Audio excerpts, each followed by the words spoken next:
বন্ধুরা এই মুহূর্তে আমাদের সাপাহার সরকারি ডিগ্রি কলেজে তো ছাত্রদের আনন্দ মিছিল বের হচ্ছে, তো আনন্দ র্যালি বের হচ্ছে। তো এই র্যালি উপলক্ষে তো আমি আছি আপনাদের সঙ্গে বন্ধুরা আমাদের সাপাহার থেকে। তো দেখতে পাচ্ছেন সাধারণ ছাত্রদের বিজয় উল্লাস, আসলে তারা শহীদ আবু সাঈদ, মুগ্ধ, এরকম যারা রক্ত দিয়ে এই ছাত্রদের আজকে মনে করেন যে মনের আকাঙ্ক্ষা যে পূরণ করেছে তারই প্রতিফলন হচ্ছে বন্ধুরা আজকে। তো দেখতে পাচ্ছেন যে এখানে আমাদের সাপাহারে হাজার হাজার ছাত্র ভাইয়েরা এখানে আপনারা যে আনন্দ মিছিল নিয়ে বের হচ্ছে, তো তাদের প্রতি আমার একটাই অনুরোধ, তো আপনারা কোনো স্থাপনায় হাত দিবেন না।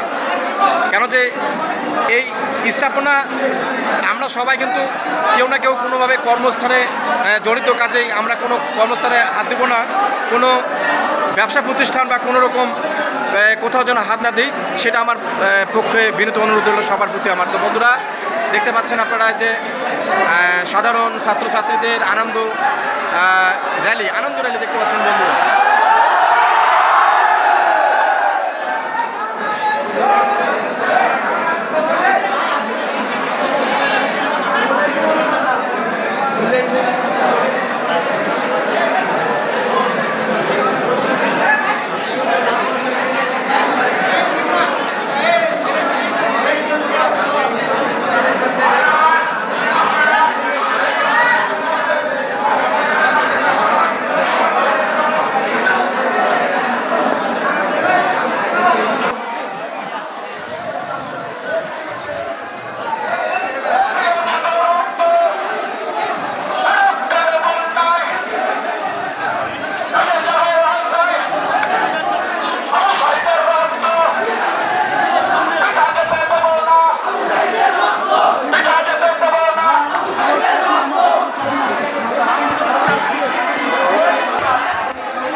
বন্ধুরা দেখতে পাচ্ছেন আপনারা যে আমাদের সাপাহার সরকারি ডিগ্রি কলেজে ছাত্রদের বিজয় মিছিল, তো ছাত্রদের বিজয় মিছিল এক্ষুনি বের হলো আমাদের সাপাহার ডিগ্রি কলেজ থেকে। বন্ধুরা দেখতে পাচ্ছেন তার শান্তি চিত্র।